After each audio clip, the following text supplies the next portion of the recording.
Hi అండి, నమస్తే అందరికీ. Welcome to our channel Arabic తెలుసుకుందాం తెలుగులో. ఈరోజు వీడియోలో మనకి ప్రతిరోజు ఉపయోగపడే కొన్ని చిన్న చిన్న పదాలు అలాగే వాక్యాలు అయితే ఈ వీడియోలో చెప్పడం జరిగింది. ఈ అరబీ వీడియోస్ మరీ ముఖ్యంగా గల్ఫ్కి కొత్తగా వచ్చి అరబీ భాష తెలియక ఎవరైతే ఇబ్బంది పడుతున్నారో అలాంటి వారికి ఈ వీడియోస్ చాలా ఉపయోగపడతాయి. మీ ఫ్రెండ్స్లో అలాంటి వాళ్ళు ఎవరైనా ఉంటే తప్పకుండా వాళ్ళకి వీడియోస్ని షేర్ చేయండి.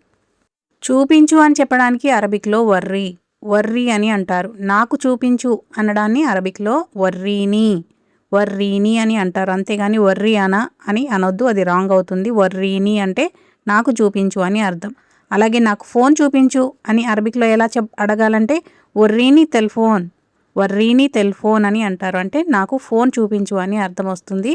అలాగే నువ్వేం చేసావో నాకు చూపించు అనడాన్ని అరబిక్లో వర్రీని షును సవ్వైతి అంటే నువ్వేం చేసావో నాకు చూపించు అని అర్థం. వర్రీ అంటే చూపించు, వర్రీని అంటే నాకు చూపించు, వర్రీని టెలిఫోన్ అంటే నాకు ఫోన్ చూపించు అని అర్థం. వర్రీని షును సవ్వైతి అంటే నువ్వేం చేసావో నాకు చూపించు అని అర్థం. ఏసీ ఆన్ చేయని అరబిక్లో ఎలా చెప్పాలంటే షగ్లీ ముకయ్యిఫ్ అంటే ఏసీ ఆన్ చేయని అర్థం. ఫ్యాన్ ఆఫ్ చేయని చెప్పాలంటే తఫీ మర్వాహా అని అంటారు. ఫ్యాన్ని మర్వాహా అంటారు. ఆఫ్ చేయడం దీన్ని అరబిక్లో తఫీ అని అంటారు. ఆన్ చేయంటే షగ్లీ అని అంటారు. షగ్లీ ముకయ్యిఫ్ అంటే ఏసీ ఆన్ చేయని అర్థం. తఫీ మర్వాహా అంటే ఫ్యాన్ ఆఫ్ చేయని అర్థం. ఏసీని అరబిక్లో ముకయ్యిఫ్ అని అంటారు. అలాగే ఫ్యాన్ని మరువాహా అని అంటారు. లైట్ని లంబా లేదా లైట్ అని అంటారు. ఫ్రిడ్జ్ని తల్లాజా అని అంటారు. ముకయ్యిఫ్ అంటే ఏసీ, మరువాహా అంటే ఫ్యాన్, లంబా లేదా లైట్ అంటే బల్బ్ లైట్, దీన్ని లంబా లేదా లైట్ అని అంటారు. తల్లాజా అంటే ఫ్రిడ్జ్ అని అర్థం.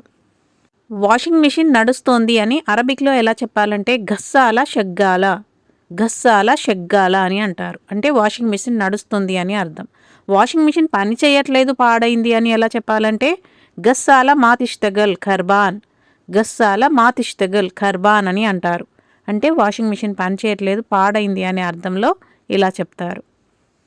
దిండుని అరబిక్లో మఖద్దా అని అంటారు. అలాగే మంచముని సరీర్ అని అంటారు. పరుపుని ఫ్రాష్ లేదా మర్తబా అని అంటారు. దుప్పటిని బత్తానియా అని అంటారు. మఖద్దా అంటే తలగడ దిండు, సరీర్ అంటే మంచము, ఫ్రాష్ లేదా మర్తబా అంటే పరుపు అని అర్థం, బత్తానియా అంటే దుప్పటి అని అర్థం. ఫ్రిడ్జ్ ముయ్యి అని చెప్పాలంటే సక్రీ తల్లాజా అని అంటారు. అలాగే దిండు తీసుకురా అని చెప్పాలంటే జీబ్ మఖద్దా అని అంటారు. జీబ్ అంటే తీసుకురా అని అర్థం. నీళ్లు ఇవ్వు అని చెప్పాలంటే హాతిమాయ్ అని అంటారు. అంటే నీళ్ళు ఇవ్వు అని అర్థం. నాకు నీళ్లు ఇవ్వు అంటే అతీనీ మాయ్ అని అంటారు. నీళ్లు ఇవ్వు అంటే హాతిమాయ్ అని అంటారు. అలా కుదరదు, అలా చేయకూడదు, అలా ఉండకూడదు, ఈ మూడింటికి కూడా అరబిక్లో ఒకే పదాన్ని ఉపయోగిస్తారు. అదేంటంటే మైసిర్ చిది అని. ఈ పదాన్ని కువైట్లో ఎక్కువగా వాడుతూ ఉంటారు. అలా కుదరదు, అలా చేయకూడదు, అలా ఉండకూడదు అని చెప్పడానికి మైసిర్ చిది అనే పదాన్ని ఎక్కువగా వాడుతూ ఉంటారు. పని మర్చిపోవద్దు, దీన్ని అరబిక్లో ఎలా చెప్తారంటే మాతిన్సా షుగుల్ అంటే పని మర్చిపోవద్దు అని అర్థం. సరే నేను మర్చిపోను అని చెప్పాలంటే జైన్ అనమాన్సా అంటే సరే నేను మర్చిపోను అని అర్థం వస్తుంది.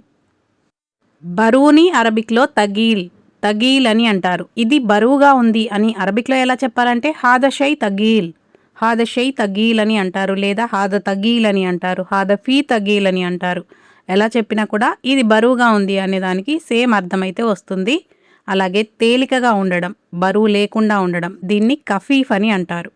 కఫీఫ్ అంటే తేలికగా బరువు లేకుండా ఉండడాన్ని కఫీఫ్ అని అంటారు. ఇది తేలికగా ఉంది అని చెప్పాలంటే హాదషై కఫీఫ్ లేదా హాద కఫీఫ్ లేదా హాద ఫీ కఫీఫ్ అని చెప్పొచ్చు. అరబీలో ముఅద్దబా అంటే ఏంటి? ఇది కువైట్ అరబిక్లో ఒక పొగడ్త లాంటిది, కాంప్లిమెంట్ లాంటిది. ఎవరైనా అమ్మాయి మంచి ప్రవర్తన చూపిస్తే ఆ అమ్మాయిని ముఅద్దబా అని అంటారు. అదే అబ్బాయిలకైతే ముఅద్దబ్ అని అంటారు. బింతి ముఅద్దబా అంటే అమ్మాయి చాలా మంచి ప్రవర్తన గలది అనే అర్థంలో ఇలా చెప్తారు. నా కూతురు మర్యాదగా ఉంటుంది, మాట వింటుంది, దీన్ని అరబిక్లో ఎలా చెప్తారంటే బింతి ముఅద్దబా వతిస్మ కలాం అని అంటారు. బింతి ముఅద్దబా వతిస్మల్ కలాం అని అంటారు. అంటే నా కూతురు మర్యాదగా ఉంటుంది, చెప్పిన మాట వింటుంది అనే అర్థంలో ఇలా చెప్తారు. ఇక్కడ బింత్ అంటే అమ్మాయి అని వస్తుంది, కూతురు అని వస్తుంది. బింతి అంటే నా కూతురు లేదా నా అమ్మాయి అని అర్థం. బింతి అంటే నా కూతురు, ముఅద్దబ అంటే మర్యాద గల అమ్మాయి, మంచి ప్రవర్తన గల అమ్మాయి అని అర్థం, సంస్కారవంతురాలు అనే అర్థంలో ఇలా చెప్తారు. అదే అబ్బాయిలకైతే ముఅద్దబ్ అని అంటారు. వలద్ ముఅద్దబ్ అంటే అబ్బాయి చాలా మంచివాడు అని అర్థం. మేడం, నా భర్తకి కువైట్లో ఏదైనా పని ఉంటే చెప్పండి అని మేడంని ఎలా అడగాలి అని ఒక సిస్టర్ కామెంట్ చేశారు. ఎలా అడగాలంటే, మామా ఇదఫీ ఐ షుగుల్ జౌజీ బిల్ కువైత్ గుల్లీ, మామా ఇదఫీ ఐ షుగుల్ జౌజీ బిల్ కువైత్ గుల్లీ అని అనండి. లేదా మామా ఇదఫీ ఐ షుగుల్ అన హస్బెండ్ బిల్ కువైత్ గుల్లీ అని చెప్పండి. అలా చెప్పినా ఇలా చెప్పినా మేడంకి అర్థమవుతుంది. వీడియో చివరికైతే వచ్చేసామండి. ఇలాంటి అరబిక్ వీడియోస్ కోసం మన ఛానల్ని సబ్స్క్రైబ్ చేసుకోండి. అలాగే మరొక కొత్త వీడియోతో మరికొన్ని కొత్త పదాలతో తొందరలోనే మళ్ళీ కలుద్దాం.